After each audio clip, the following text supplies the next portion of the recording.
Dan pemirsa, sudah hadir bersama kami di studio Ketua Dewan Redaksi dan CEO Eljon Media Network, Doni De Keizer. Halo, apa kabar Pak Doni? Kabar baik Putra.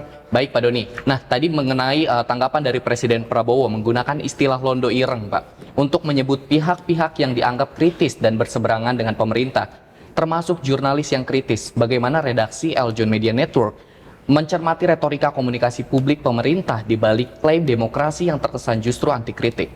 Ya boleh-boleh saja Presiden mau bilang londo ireng, londo abang, londo apa terserah. Tetapi kan ketika kita bicara demokrasi, seharusnya kepala negara juga pandai memilih diksi atau istilah yang lebih tepat untuk menyampaikan kritiknya kepada orang-orang yang dianggap tidak mendukung pemerintah. Tapi catatan saya, ya redaksi, ini bukan sesuatu yang tidak disengaja oleh kepala negara. Karena Presiden juga kan dalam beberapa forum sering sekali menggunakan istilah-istilah atau diksi-diksi yang menimbulkan pro dan kontra di masyarakat. Bisa jadi yang pertama ini sebagai upaya yang dilakukan untuk pengalihan isu.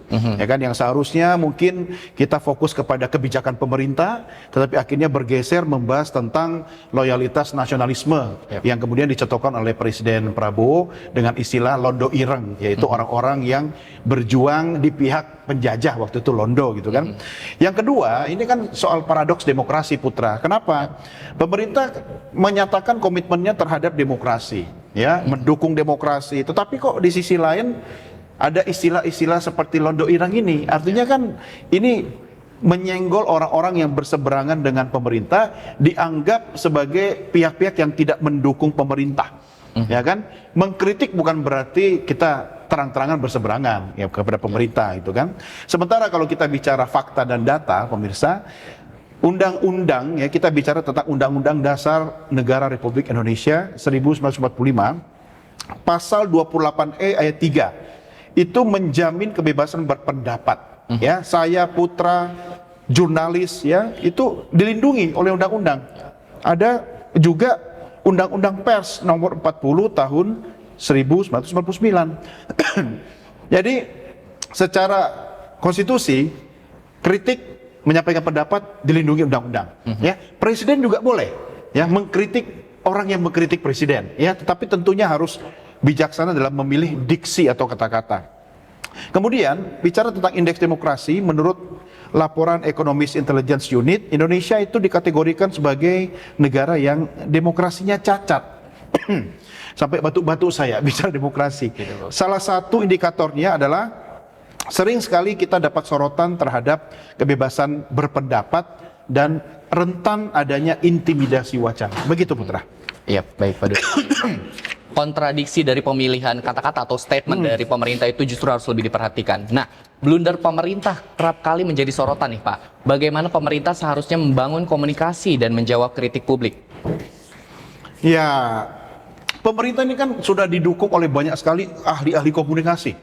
Di Badan Komunikasi Pemerintah, ya kan, juru bicara pemerintah itu banyak sekali. Harusnya pemerintah itu menggunakan cara-cara yang apa ya, yang lebih modern lah, lebih kekinian.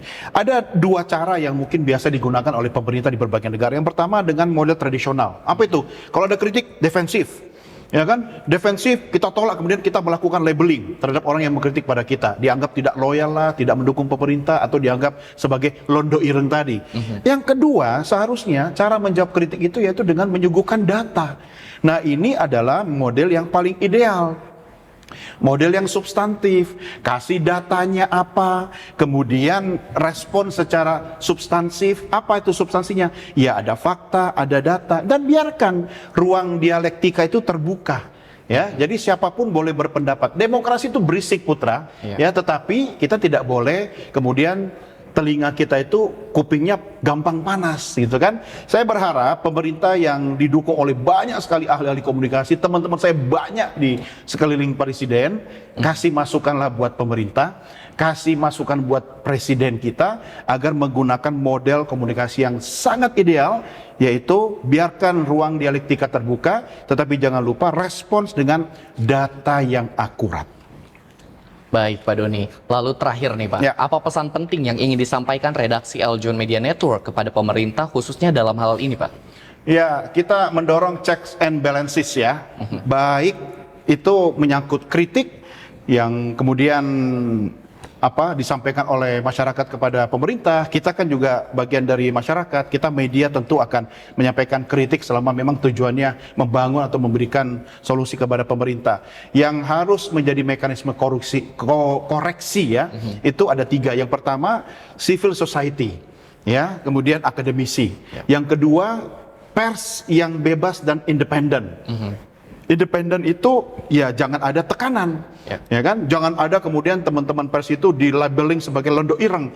Dan yang ketiga, masyarakat luas bisa berpartisipasi secara aktif dalam kemudian kehidupan berdemokrasi ini. Dan pesan utama dari redaksi Aljur Media Network adalah yang pertama, kritik itu jangan dianggap sebagai sebuah kebencian, ya. Kritik itu adalah bentuk cinta kita pada negara.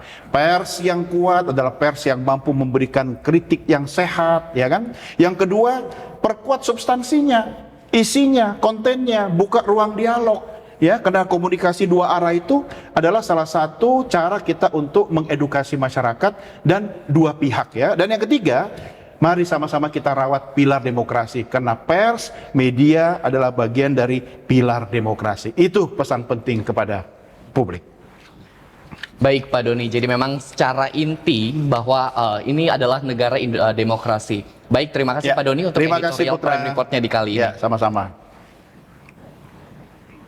Demikian editorial kali ini. Prime Report segera kembali dengan berita penting lainnya. Tetaplah bersama kami.